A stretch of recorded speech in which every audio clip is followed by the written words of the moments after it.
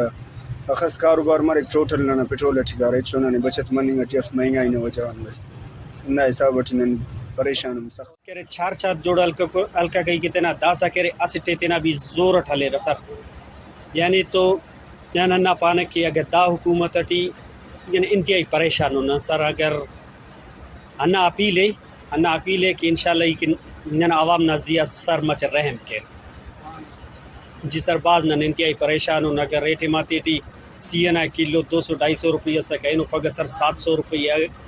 M بھی نہ Balochistan T sir بجلی نہ بھی انتہائی قلت ہے نن کرے جنریٹر داٹے ماتی ٹی کارم کے سر ٹیلر ماسٹر اور بقایا کرے داٹے ماتی ٹی بھی 260 روپے لیٹر ہے سر نہ ڈیزل نہ نن حیران ہوں سر اٹمر سر ننتینا کرے گزارے کرو۔ مہنگائی کی وجہ سے ملک میں ایک آدمی کے لیے گزر بسر کرنا انتہائی مشکل ہو چکا ہے۔ حکومت کو چاہیے کہ وہ مہنگائی کی چکی میں پسنے والوں کے لیے مناسب روزگار یا وظائف جیسے ضروری اقدامات کرے تاکہ غریب عوام کو زندہ رہنے کا حق دیا جائے اور کسی غریب کو اپنے جسمانی اعضاء بیچنے پر مجبور نہ کیا جائے۔